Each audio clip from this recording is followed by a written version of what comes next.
The nature of predators. 35. Memory transcription subject. Captain Sovlin. Federation Fleet Command date. Standardized human time.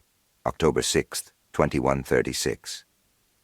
The bulletproof vest afforded to me by the predators was snug around my spines but nearly fell off my shoulders. Its shape was not designed for the rotund gogid species.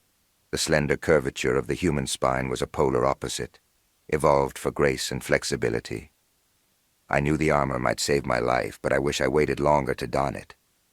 My bristles were being compressed at irritating angles, and the nearest soldiers seemed annoyed by my inability to sit still. The humans were sandwiched together in the shuttle, brushing shoulders with each other. I was glad to be at the end, so I could lean toward the wall. Samantha traded places with Carlos halfway through the ride. She bore an obvious disdain for me, but the male guard had enough of my fidgeting. Many of the general soldiers curled their lips in contempt as well. I wasn't winning any popularity contests with these predators. I was grateful we were only a minute out from the cattle vessel. "Did we succeed at paralyzing the Arxer transport?" I asked the female chaperone. Her eyelashes fluttered in annoyance. "Yes. Were you not listening to the damn announcements?"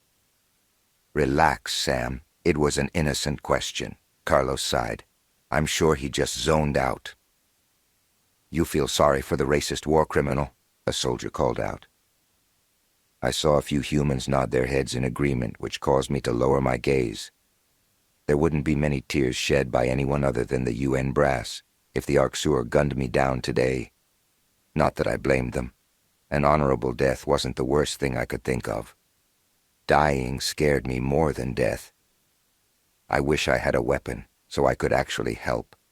I don't want to stay back and let them do all the fighting. "Well, that's great news," I said, ignoring the jab. "Can I have a gun?" "No," a chorus of voices answered in unison. I waved my claws dismissively. "Worth a shot."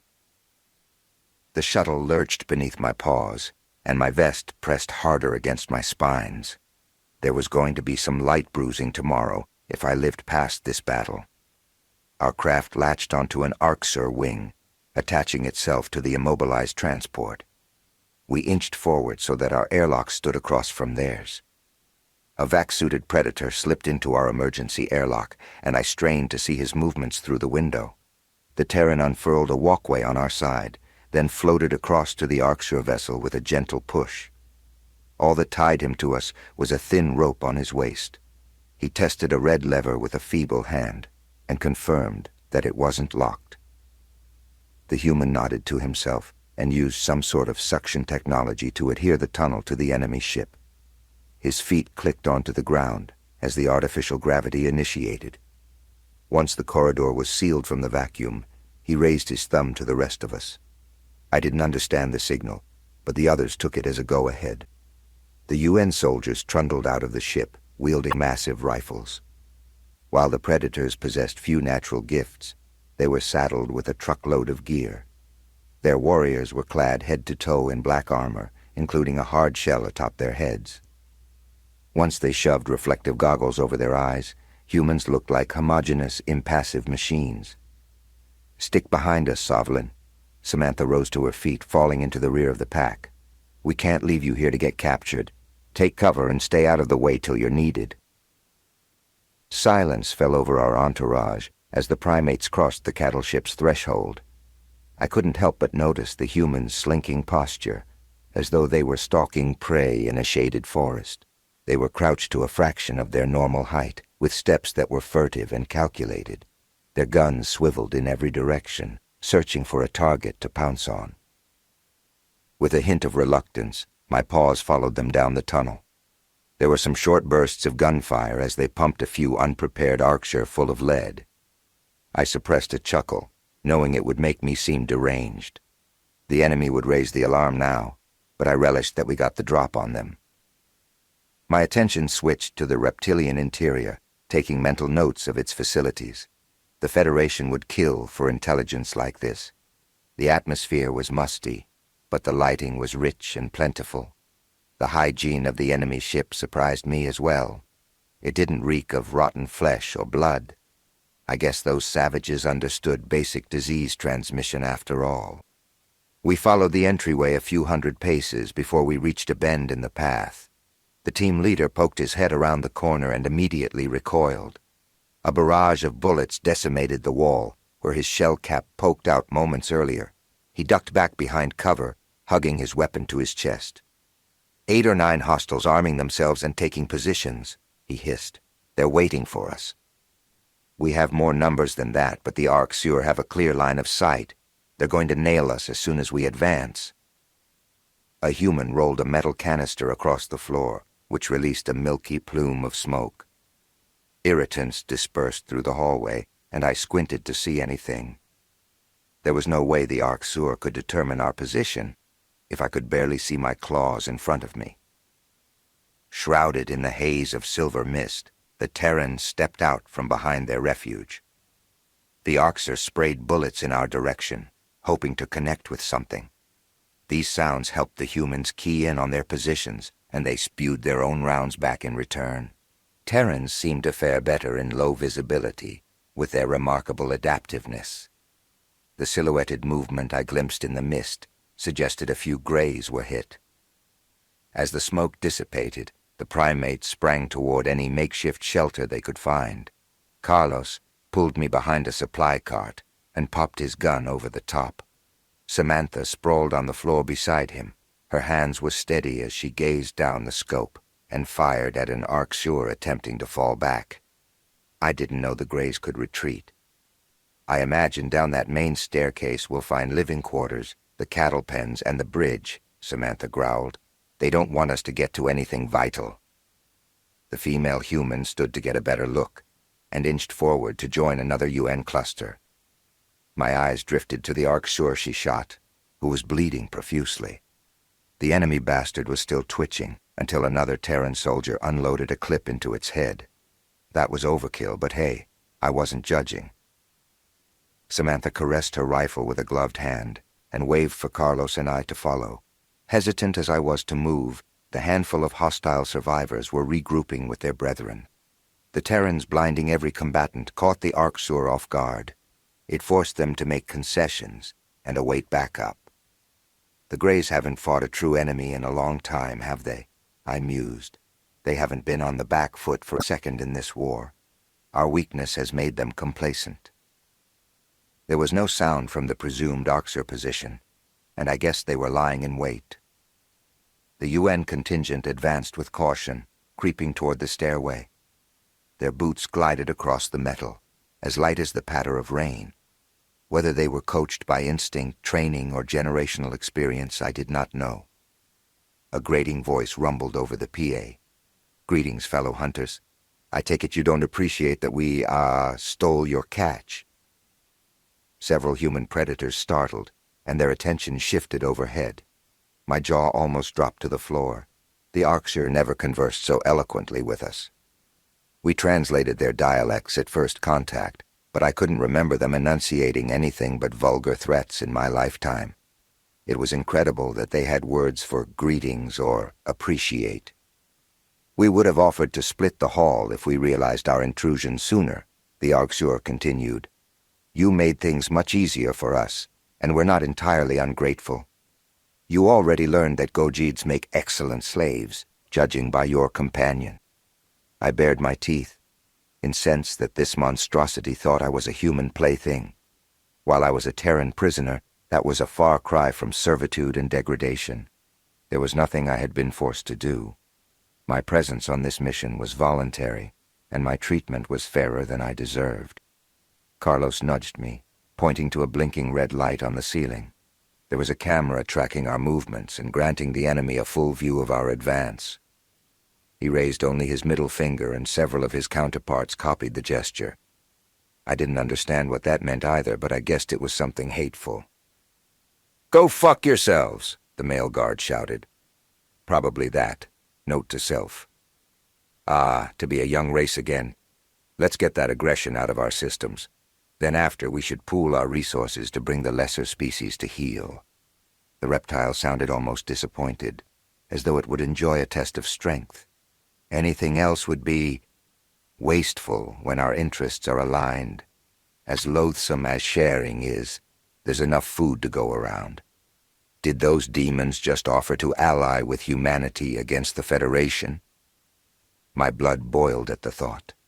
It had to be a trap, since everyone knew the Arxur were incapable of interspecies cooperation. They couldn't get along with themselves. The Greys were locked in a global bloodbath, which jeopardized their world's survival when we found them. The prospect of the Terrans switching sides was unnerving all the same. The clawless omnivores hadn't been welcomed into the galaxy with open arms. The lack of clarity from our factions meant threats could still reside within the Federation. Would humans view siding with monsters as the only way to save their Earth? Carlos gunned down the camera lens with prejudice and answered the question for me. His knuckles were strained against the cloth coverings from being clenched around his rifle. The soldier at the advance's forefront raised a fist, and our posse shuffled to a halt astride of the staircase. Odds were, the enemy was gathering in the deck underneath us. "Fire in the hole!" a human voice declared. A UN soldier lobbed a grenade into the open area, and we watched it clatter down the incline. The resulting explosion detonated atop any Arxur in the vicinity. I heard a gurgling scream as if shrapnel hit one of the reptiles in the throat. My predatory allies moved down the first steps and followed it up with another explosive toss. That should be enough to get the enemy to move back. The primates bounded down the last of the staircase and jammed down their firing triggers. I followed Samantha's movements and tried to keep my head low. We took refuge behind a trash can in what appeared to be a mess hall. There were blood-speckled trays and reading materials left abandoned on the tables. What do you know? Eating sentience is a communal activity, I guess. Arxur gunfire peppered the walls around us and took down several humans. Other Terrans stepped in as soon as they saw a counterpart felled, dragging them to safety. Attempts to stymie the bleeding looked hopeless in many cases, but their efforts were charged with emotion.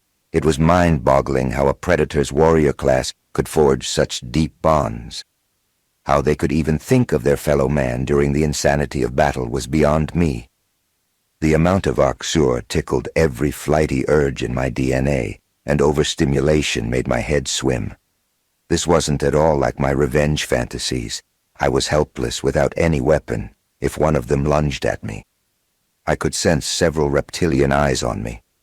From their vantage point, Dinah just walked in front of a firing squad. Malicious snarls sent in my direction told me what they saw in my form. The humans, for all their unwanted teeth-baring, had never seemed so distracted by me. "Stay calm, Sovlin. You hate predators. You want them to burn, rot, and die in agony," I murmured. Samantha snorted. "Gee, thanks. Not you. You're different. Whatever you—" A stray bullet grazed the female's headgear. She sensed it clip her cap and fell back as a knee-jerk reaction. The soldier dragged herself back up against the waste bin with erratic breathing. After taking a moment to collect her wits, she worked to get her rifle situated. Guilt flashed through my mind, realizing my distraction almost killed her. Calling my guards friends would be a stretch, since that required a mutual respect. But they had become familiar faces, and I didn't wish for anything to happen to them. There had to be some way for me to help, rather than impede their progress. Carlos was crouched a few paces deeper, using an upturned table as a shelter. Several UN soldiers were positioned there, coordinating fire. My eyes widened in alarm as I saw an Arxur duo attempting to encircle them. I shouted to warn the humans, but the deafening pops of gunfire drowned out my words. Panic fluttered in my chest as a reptile straightened its rifle. Sitting here and doing nothing wasn't an option. Samantha was too rattled from her encounter to react in time. The mangled Arxur corpse, downed by a grenade at the base of the staircase, caught my eye. A crazy thought leapt into my head as I glimpsed the bloodied gun in its grip. "Sovlin, what the fuck are you?" the female human began. I dashed out behind cover and retraced my short steps into the room. The tile was slick with blood, which made traction a struggle. Prying the firearm from the beast's lifeless grasp, I tried to line up the shot. My heart was hammering at 1,000,000 parsecs an hour, and my paws quivered too much to steady it. The lead Arxur fired off the first shot, nailing one of Carlos's companions in the back of the neck. The other humans whirled around, but they couldn't react in the half-second it would take to execute them all. Gritting my teeth, I tried to lock my wrists. I released several rounds, praying I wouldn't accidentally hit the Terrans. 2 of my 5 bullets nailed the first Arxur, and it crumpled to the floor. Its partner stumbled over the body, which gave the primates enough time to swivel around. An unfamiliar Terran blew its head off with panicked motions. Carlos turned his masked skull, looking for the source of the shots that saved him. His gaze faced me as I skittered back to Samantha. The female snatched the firearm from my grip, tucking it under her arm. "You're really going to take the gun away?" I groaned. "I saved..." She offered a grudging sigh. "You saved Carlos's life. I'm good at killing, for a Gojid. Let me help, please." "Not a chance. Don't even think about pulling a stunt like that again." I chewed at my claws and leaned back against the wall. Several human corpses were strewn about the entry point, suggesting many hadn't been as lucky as Carlos. These Terran soldiers were resilient, but it was evident Arxur marksmen had wicked accuracy. About half of our active allies appeared to be nursing injuries, which spoke to an unrivaled ability to persist through pain. Then again, I couldn't tell when crimson bloodstains were theirs, or a comrade's. Regardless, our ranks weren't unscathed. From what I could make out of the scenery, the Greys had suffered their fair share of casualties too. Their numbers were whittled down to 10 or so by my estimation. The UN warriors were starting to gain ground and flush the enemy out. I don't think the reptilians were prepared to fend off a larger contingent of predators. The hostile gunfire ceased without warning, and I tilted my head in bewilderment. A firearm skidded across the floor, followed by a series of others. A handful of Arxur rose to their full height, watching the primates' next move. The humans paused their barrage, suspicion glowing in their eyes. What in the name of the Protector was this?